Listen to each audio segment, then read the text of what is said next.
Samajwadi party के नेताओं ने कमिश्नर से की मुलाकात, मॉब लिंचिंग मामले में त्वरित कार्रवाई की मांग।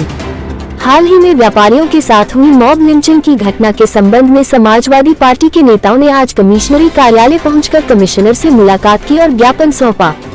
नेताओं ने मांग की कि जिन आरोपियों की अब तक गिरफ्तारी नहीं हुई है, उन्हें जल्द से जल्द गिरफ्तार किया जाए ताकि दोषियों को सजा मिल सके। नेताओं ने प्रशासन की अब तक की कार्रवाई की सराहना करते हुए कहा कि पुलिस ने अच्छा काम किया है, लेकिन बाकी आरोपियों की गिरफ्तारी भी उतनी ही जरूरी है। इसके साथ ही पीड़ित परिवार को सहायता उपलब्ध कराने की भी मांग की गई। इस मौके पर समाजवादी पार्टी के नेता मोहम्मद सबीर, पूर्व प्रत्याशी छरा विधानसभा, जानिब हसन एएमयू छात्र नेता सहित कई अन्य नेता मौजूद रहे। के पास की जो मांस लेकर मीट फैक्ट्री से जा रहे थे अतरौली की तरफ, तो कुछ लोगों ने षड्यंत्र के तहत इस तरीके की घटना को अंजाम तक पहुंचाया। लेकिन वहां जो है दो लोग ऐसे पहुंचे जिनका मैं बहुत ही बेहतरीन तरीके से नाम लेना चाहूंगा, अब्दुल हमीद गोसी साहब और मनोज यादव जी, जिन्होंने वहां जाकर एसपीआरए से बात कर उन सभी लोगों को निकालने का काम किया और मेडिकलों में भर्ती कराया। दूसरी बात यह है कि जिस लिए हम डीआईजी साहब से मिले हैं, वो सबसे बड़ी वजह यह है कि जो लोग गिरफ्तार किए हम उसका स्वागत करते हैं, इन्होंने अच्छा कदम उठाया और जो पुलिस प्रशासन कर रही है वो बेहतरीन निष्पक्ष जांच सब कुछ चल रहा है। लेकिन इसके साथ साथ ये कहीं ना कहीं धीमी गति के साथ उन लोगों की गिरफ्तारी हो रही है, जिसमें नामजद 13 लोग हैं, अभी तक उनकी गिरफ्तारी नहीं हुई है। 20 से 25 लोग अज्ञात हैं, जो लोग वीडियो फुटेज में आ रहे हैं उनकी अभी तक गिरफ्तारी नहीं हुई है। और जो लोग इसमें राजनीतिक रोटियां सेक रहे थे, जिन्होंने माहौल वहां का खराब करने की कोशिश की है, अलीगढ़ का माहौल खराब करने की कोशिश की है, जिसमें नाम गौरव शर्मा का आता है, जो बजरंग बल का है, एक बबलू आता है, नितिन आता है, इनका नाम तो कहीं तक शामिल नहीं किया गया है। इन्होंने शहर का माहौल और फिजा को खराब करने की कोशिश की है। ऐसे शहर की फिजाओं में जहर घोलने का जो काम करते हैं, उनके लिए हम डीआईजी साहब से भी मिले हैं, हम उससे पहले पूर्व में एसएसपी साहब से ही मिले कि इनके खिलाफ जरूर कार्रवाई होनी चाहिए, क्योंकि शहर का माहौल कुछ चंद लोगों की वजह से खराब नहीं होना चाहिए। दूसरी बात, एक हमारे नेता है, समाज सेवी है, अदनान हमीद, जिन पर गलत तरीके से फर्जी मुकदमा दर्ज कराया है, जिसमें बजरंग दल का कोई रोल नहीं है, बजरंग दल की तरफ से मुकदमा दर्ज कराया गया है। जो शख्स है वो खुद जो है ढोंगी है, उसने मुकदमा दर्ज कराया। पुलिस इस बात को जानती है, जिस बुनियाद पर उसने मुकदमा दर्ज कराया है उसका कोई मतलब उसका कोई निराधार ही नहीं है, कोई अस्तित्व नहीं है और ऐसा मुकदमा नहीं चलते हैं। इसलिए मैंने डीआईजी साहब से ये मांग की है कि अदनान हमीद का मुकदमा खत्म कराया जा सके, जिससे कि लोगों में सकारात्मक एक विचार जो है आपके प्रति रहे कि हाँ, हमारे साथ इंसाफ हुआ है। क्योंकि गलत तरीके से भीड़ के साथ जाके आप मुकदमा कराएंगे तो आप इससे समाज को क्या मैसेज देना चाह रहे हैं। तीसरी बात यह है, जब इस पूर्व प्रत्याशी छर्रा विधानसभा से हूँ और अलीगढ़ में निवास करता हूँ। ये 24 तारीख को जो घटना हुई थी वो हमारे ही समाज की हुई थी। मैं अपने समाज की तरफ से और समाजवादी पार्टी के संगठन की तरफ से और तमाम अलीगढ़ के संगठन ने जिन्होंने हमारी हेल्प की है, हमारी मदद की है, मैं सबका आभार व्यक्त करता हूँ और मीडिया बंधुओं का भी आभार व्यक्त करता हूँ। मैं ये कहना चाहता हूं कि आज हम डीआईजी साहब के पास आए हैं, अपनी गुहार लगाई हमने, क्योंकि पुलिस प्रशासन ने हमारे संग अच्छा काम किया है। ऐसा नहीं है कि हमारे संग काम नहीं किया, बहुत अच्छा हमारा सहयोग किया है और हमें न्याय दिया है, हमें न्याय किया, हमें आगे भी उम्मीद है। और आज हम डीआईजी साहब से मिले, डीआईजी साहब ने भी हमने आश्वासन पूरा दिया है कि जिन लोगों की गिरफ्तारियां हो चुकी हैं और जो रह गए हैं उनको जल्द से जल्द गिरफ्तार किया जाएगा और अगर गिरफ्तार नहीं है उनको वारंट भेजे जाएंगे, उनके बाद उनकी 82-83 करके उनकी कुर्की करी जाएगी।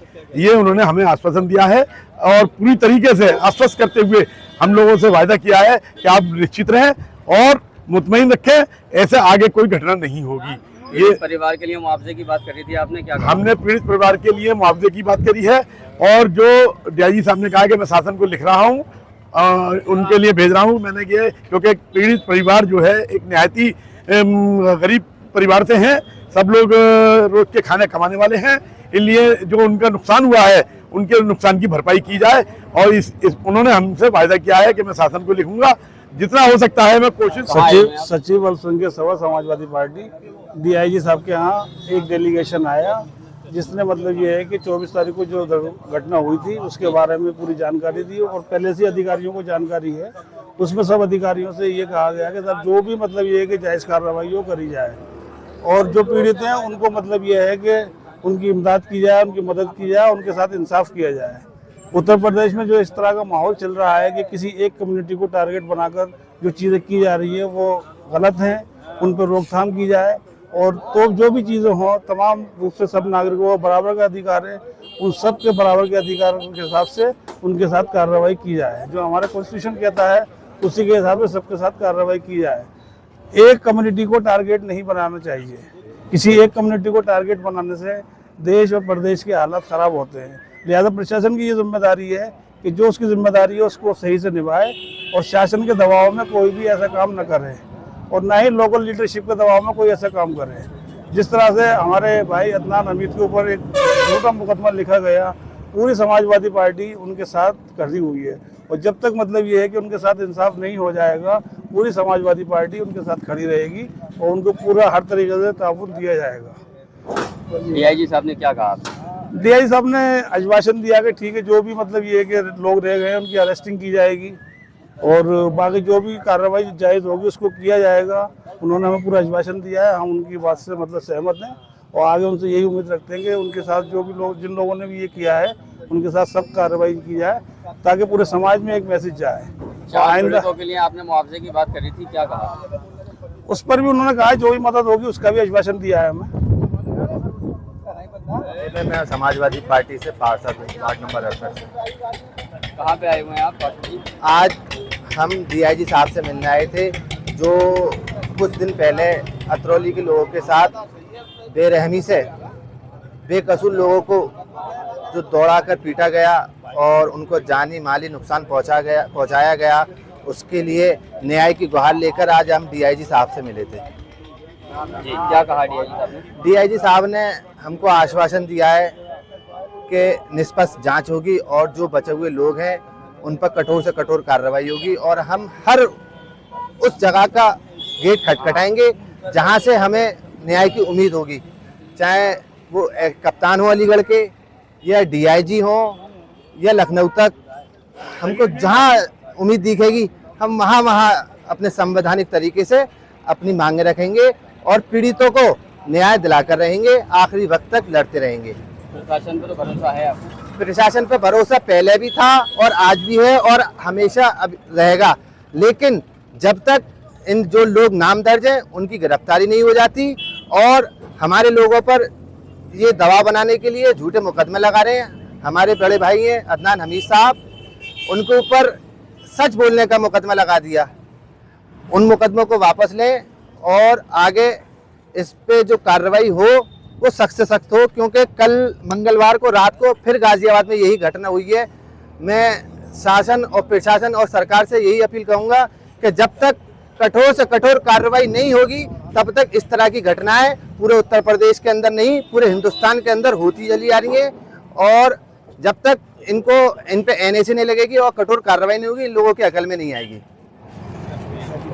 मेरा नाम मोहम्मद शमीम खान है। मैं अतरौली से ही हूँ। ये सब परिवार के लोग हैं और जिस तरीके से वो 4 लोगों की जो घटना हुई है ये बहुत शर्मनाक घटना है। उसके साथ साथ ये जो परिवार है, इन परिवारों की कोई इतनी आर्थिक स्थिति मजबूत नहीं है कि 4 से 5 लाख रुपए का गोश्त ये गुंडे लोग दफना देते हैं प्रशासन के सामने। ठीक, दूसरी बात ये है कि एक गाड़ी में 15-16 लाख रुपए की आग लगा दी जाती है। सबसे बड़ी बात तो ये है कि वहाँ पे हमारे जो जांबाज नेता थे 2 लोग, उन्हें फरिश्ता बना के भेजा, अब्दुल हमीद घोसी और मनोज यादव। उन लोगों का बहुत अच्छा रोल रहा वहाँ पर और उसके बाद पहले नंबर तो जान बची।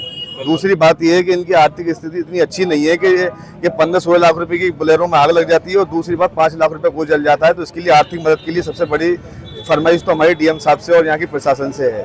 पहली चीज़ तो ये है। अच्छा, ये जो अदनान भाई पे जो एक मुकदमा लगाया गया है और जानी भाई पे, जानी भाई और हम सब लोग साथ में अदनान भाई के साथ में, अदनान भाई पे जो मुकदमा लगाया गया है ये सिर्फ एक आवाज़ उठाई है इन्होंने मजलूमों की। तो इसका मतलब ये नहीं है कि अदनान भाई को आप किसी भी तरीके का आतंकवाद का मुकदमा लगा दो और ये सब कर दिए। इस तरीके से नहीं चलेगा। अदनान भाई के साथ में सब लोग खड़े हुए हैं और पूरी, अगर इस मुकदमा नहीं हटता है और वो नहीं होता है तो पूरी, और हम तो और तैयारी के साथ में यहाँ पे हम अदनान भाई के साथ में खड़े हैं और पूरी यूनिट साथ में है। ऐसी बात नहीं है क्योंकि उन्होंने आवाज़ उठाई है। आवाज़ उठाना ये नहीं है कि आप किसी के ऊपर कोई आए और मुकदमा लगा दे। तो इसलिए अदनान भाई के साथ में सगीर भाई रहे और ये जानिब भाई हैं और यहाँ काफ़ी लोग साथ में थे।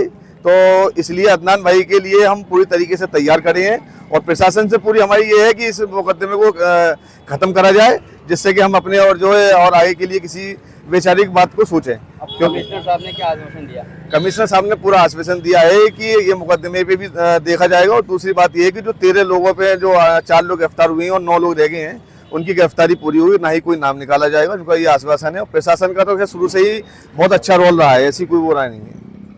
गौरव शर्मा है जो इन्होंने आपका बजरंग बल बना रखा है, बजरंग दल से निकाल दिया गया इनको, और वो जो दल बना दिया है, जो चाहे के मन में आता है गलत सलत बोलते हैं और हिंदू भाइयों को के लिए क्या कहना चाहेंगे आप? उसको तत्काल गिरफ्तार करना चाहिए और प्रशासन